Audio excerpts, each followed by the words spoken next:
छ दिशा सहकारी नै ग्रामीण विकास गर्ने बलियो आधार महिला उद्यम विकास अनि युवा स्वरोजगार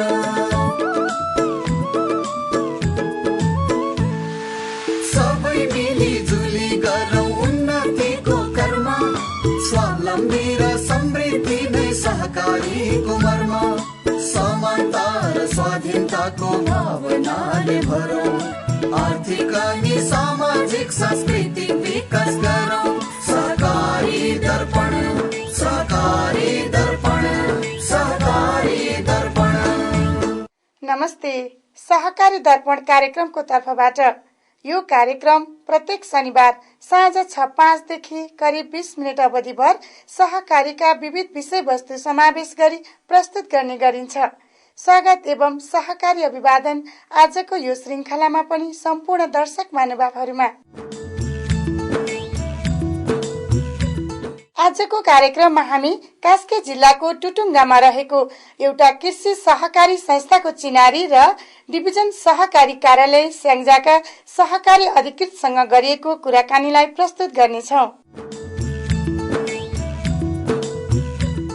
आदरणीय दर्शक महानुभावहरू, हामीले प्राय नियमित जसो देशका विभिन्न स्थानमा सञ्चालित अन्यका लागि समेत अनुकरणीय बन्न सकेका सहकारी संस्थाको क्रियाकलापलाई प्रस्तुत गर्दै आएका छौं। यही क्रमलाई निरन्तरता दिँदै यसपटक हामी कास्की जिल्लाको टुटुङ्गामा रहेको अर्गानिक कृषि सहकारी संस्थामा पुगेका छौं। आजको कार्यक्रमको सुरुवात यही संस्थाको चिनारीबाट गर्दैछौं।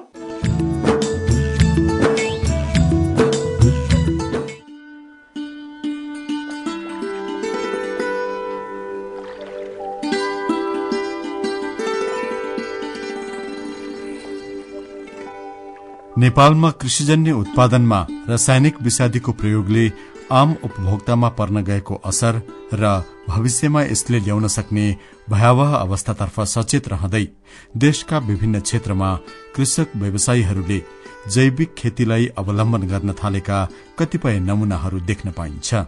तिनै मध्येको एक यो हो कास्की जिल्लाको टुटुङ्गामा रहेको अर्गानिक कृषि सहकारी संस्था लिमिटेड। 2065 सालमा स्थापना भएको यो सहकारी संस्थाले आफ्नो क्षेत्रमा पूर्ण जैविक खेती पद्धति अवलम्बन गरी कृषि उत्पादनमा जोड़ दिँदै आएको छ।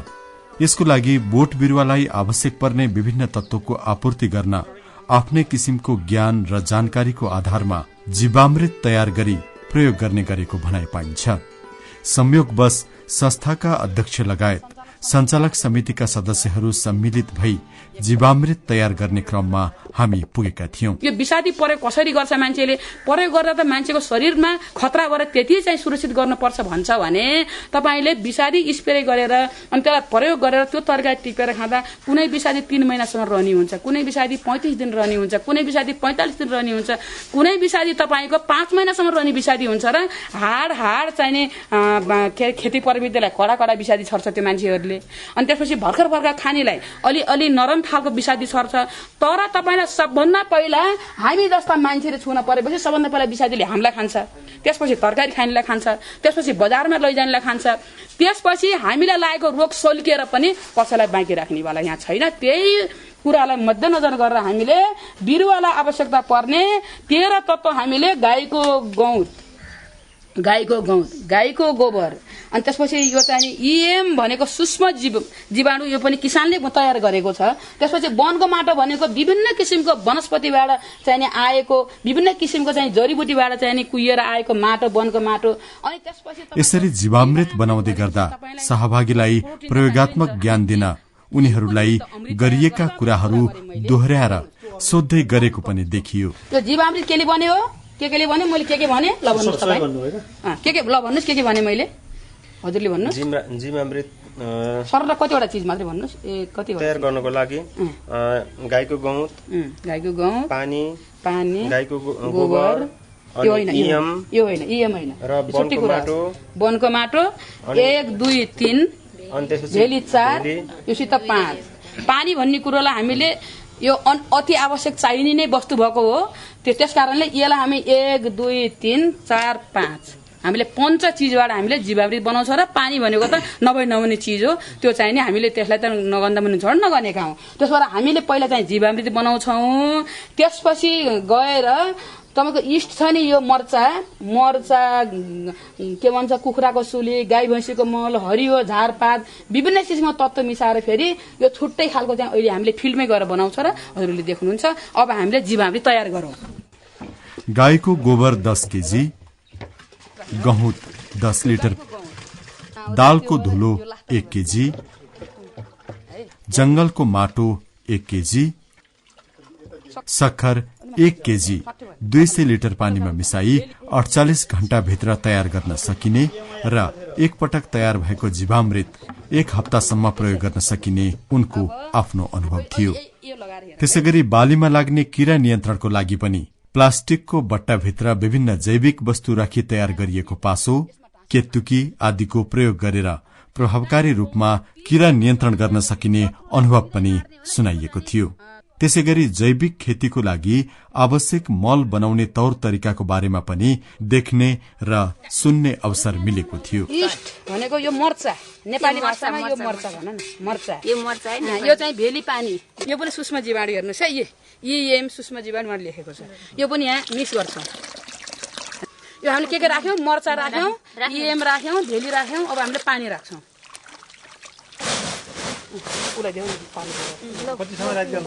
अब मिलाउनु 2 बोरा धेरै भयो।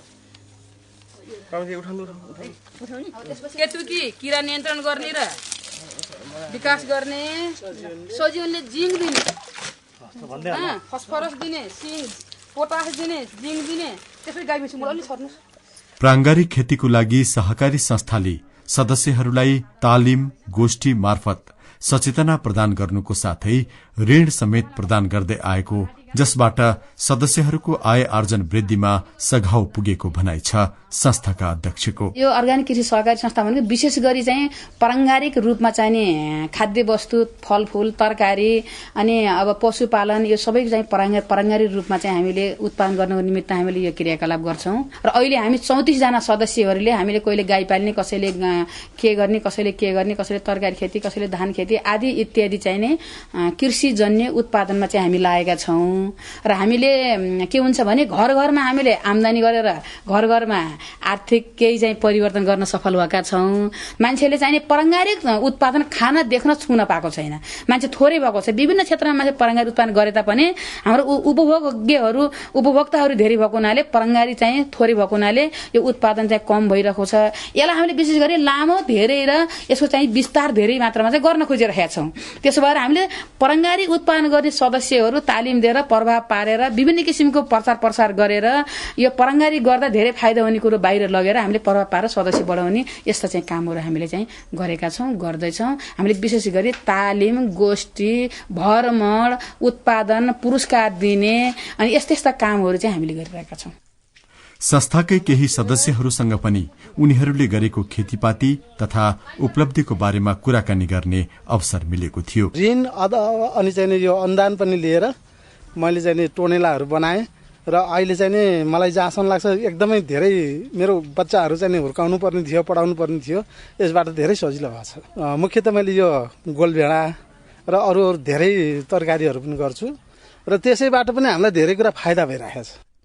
त्यसैगरी जैविक पद्धतिबाट तरकारी खेती गर्ने अर्का एकजना महिलासँग पनि उनले पाएको उपलब्धिको बारेमा जिज्ञासा राखेका थियौं। तरकारीहरू लगाएको छ, टमाटर, धान, अरू तरकारी पनि छ। मेरो सिजनको छ, काउरी भन्दा अब काँक्रो घिरिम्लो यस्तो सबै छ। गाई पालेको छु मैले, गाई पनि छ। गाईको गहुँत मूल जम्मै अर्ग्यानिक खेती गर्नाले बच्चाहरूको स्वास्थ्य पनि फाइदा हुने हुनाले हामीले अपनाम दिदीले सिकाउनुहुन्छ। आम्दानी वर्षको 50,000। तरकारीको साथै गाई पालन गर्दै व्यावसायिक तवरबाट फाइदा प्राप्त गर्दै आएका सदस्यहरू पनि संस्थामा रहेका छन्। 63 सालमा हामीले 3वटा भैँसीबाट सुरु गरेको हो। त्यसपछि हामीले बढाउँदै ल्याउने क्रममा धेरै अब परिवारको संलग्नता अनि सहकारीतिर लागियो, सहकारीको सहकार्य र अहिलेसम्म यो व्यवसाय मेरो लागि चाहिँ के पनि भएको छ भनेदेखि अध्ययन र अभ्यास दुईटै पनि भइरहेको छ। स्वस्थ जीवनको लागि स्वस्थ खानाको उद्देश्य बनाएका यस सहकारी संस्थाको लक्ष्य पैसा कमाउनु मात्र नभई स्वस्थ समाज निर्माणमा सघाउ पुर्याउने ध्येय रहेको भनाइ पाइन्छ। मान्छेको निमित्त स्वस्थ चाहिँ उत्पादन गरेर स्वस्थ खाएपछि मान्छेलाई बिरामी नपरुन्, हस्पिटल जान नपरोस्, सम्पत्ति नसकोस्, खेत बेचेर उपचार गर्न नपरोस्, मान्छेहरूलाई केही उपभोग गर्ने चाहिँ पैसा तिरेर लैजानेहरूलाई कम्तीमा पनि त्यो खाएर त्यो सेवन गरेपछि हानि नपुगोस्, त्यो हाम्रो उद्देश्य छ। र स्वस्थ बाली मान्छेले खाना पाउनु उपभोक्ताको अधिकार हो र स्वस्थ बाली उत्पादन गर्नु हाम्रो दायित्व र कर्तव्य हो। यो कुरा हामीले बुझेर विचार सहितको खेती गरेका छौं। हामीले सहकारीलाई उत्पादनको क्षेत्रमा अगाडि बढ़ाउन कृषि सहकारीलाई प्राथमिकता दिनुपर्ने धारणा पनि रहेको पाइन्छ, जसका माध्यमबाट अर्ग्यानिक वस्तु विदेशमा समेत निर्यात गरी सदस्यहरूले राम्रो आर्थिक उपलब्धि गर्न सक्नेतर्फ पनि संस्थाकी अध्यक्षको जोड़ रहेको छ। हाम्रो वस्तु विदेशमा चाहिँ व्यापार गरेर विदेशको चाहिने पैसा चाहिँ नेपालमा भित्राएर राज्यलाई कर पनि तिर्ने, राज्य धनी पनि बनाउने, वातावरण पनि सुधार्ने, अनि विषबाट रसायनबाट मुक्त गराउने, अनि सम्पूर्ण कुरा सुधार्ने र आफू पनि स्वस्थ बन्ने र उपभोक्तालाई स्वस्थ बनाउनको निमित्त यो काम गर्नुपर्छ। त्यसकारणले उत्पादन सहकारी, कृषक सहकारी, कृषि सहकारी गठन गरेर व्यापक रूपमा अगाडि बढौं र देशलाई सम्पन्न गरौं, आफू पनि सम्पन्न बनाऊ।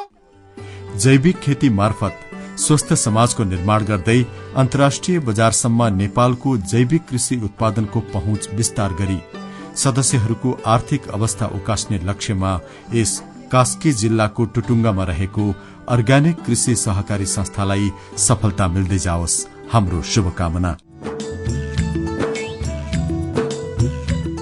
दर्शक महानुभावहरू, हाल देशमा 30,000 भन्दा बढ़ी विभिन्न प्रकृतिका सहकारी संस्थाहरू सञ्चालनमा रहेका छन्। ती सहकारी संस्थाको दर्ता, अनुगमन तथा नियमन गर्ने आधिकारिक निकायको रूपमा देशभरमा 38वटा डिभिजन सहकारी कार्यालय स्थापना पनि भएका छन्। यस पटक हामी स्याङ्जा जिल्लामा सञ्चालित सहकारी संस्थाहरूको गतिविधि बारे जानकारी लिने उद्देश्यका साथ स्याङ्जा जिल्ला स्थित सहकारी डिभिजन कार्यालयका प्रमुख कृष्ण बहादुर कुँवरसँग साथी जनकराज पौडेलले गर्नुभएको कुराकानीमा आधारित सामग्री अब प्रस्तुत गर्दैछौं।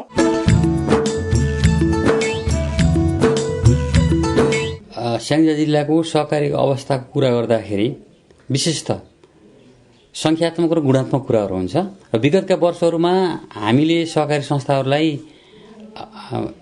स्थापना गर्न मात्र केन्द्रित रहेको अवस्था जस्तो देखिन्छ र अबका दिनहरूमा, आगामी दिनहरूमा सहकारी संस्थाहरूलाई संख्यात्मक मात्रै होइन गुणात्मक तर्फ जोड दिनुपर्छ भन्ने हाम्रो सोच विकास भइरहेको छ र यसै कार्यलाई मूर्त रूप दिनको निम्ति यो डिभिजन सहकारी कार्यालय पनि आफ्ना कार्यहरू गरिरहेको अवस्था छ। यस जिल्लामा 331वटा सहकारी संस्थाहरू सञ्चालन भएको छ।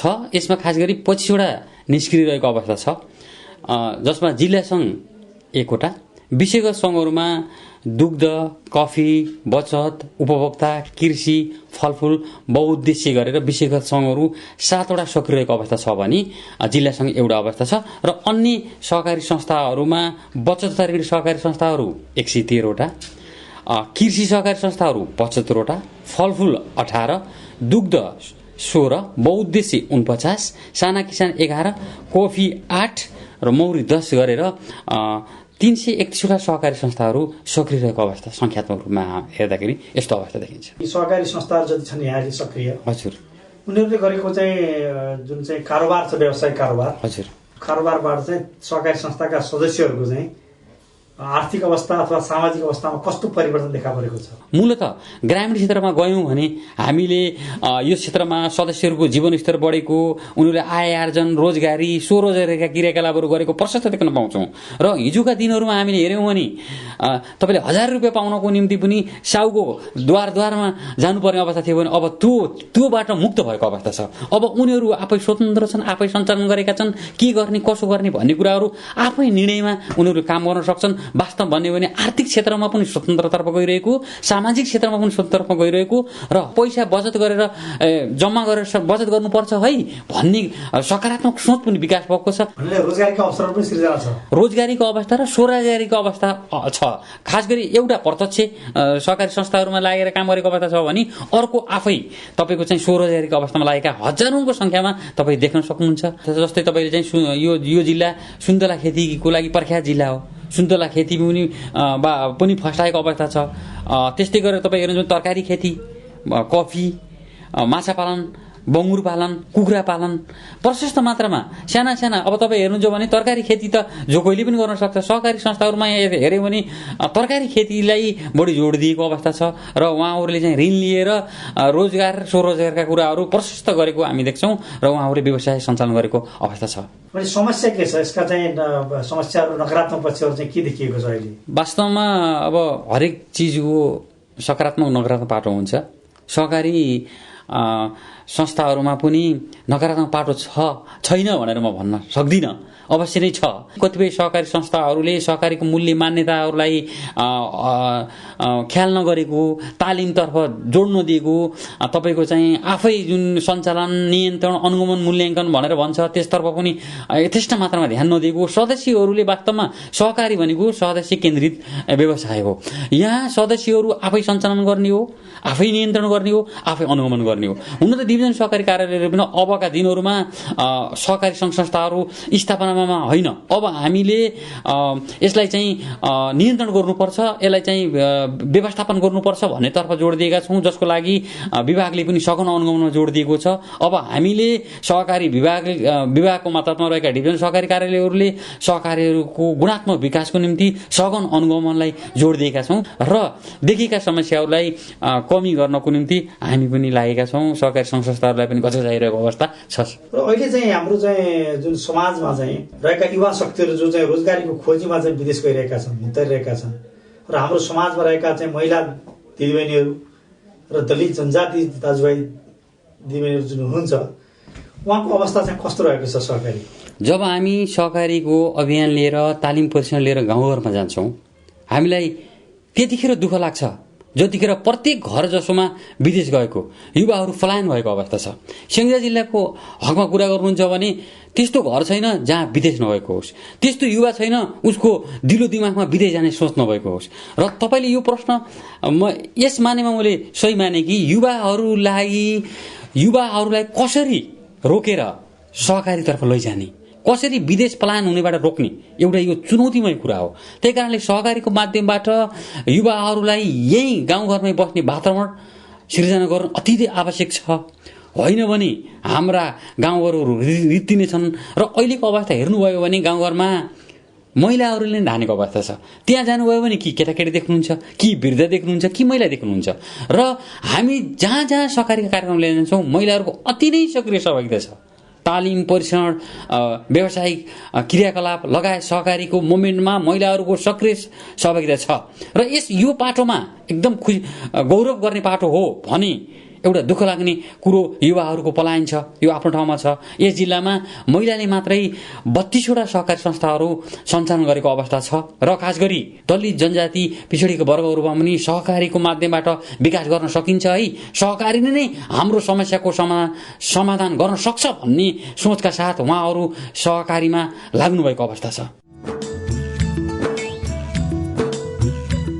दर्शक महानुभावहरू, आजको हाम्रो कार्यक्रम तपाईलाई कस्तो लाग्यो? कार्यक्रम बारे तपाईको धारणा पठाउनको लागि हाम्रो ठेगाना हो राष्ट्रिय सहकारी विकास board Pulchowk Lalitpur, post box number 5717, phone number 5010-131, email coopdex@gmail.com। हाम्रा सबै प्रसारित कार्यक्रमहरू आफ्नो सुविधा अनुकूल वेबसाइट www.nctv.org.np मा हेर्न सक्नुहुनेछ। हवस् त दर्शक महानुभावहरू, आजको हाम्रो कार्यक्रमको निर्धारित समय सकिने लागेको छ। सहकारी सम्बन्धी विविध सामग्री लिएर आगामी शनिबार साँझ 6:05 मा भेट्ने बाचा गर्दै आजको सहकारी दर्पणबाट हामी सबै बिदा चाहन्छौँ। नमस्ते, जय सहकारी।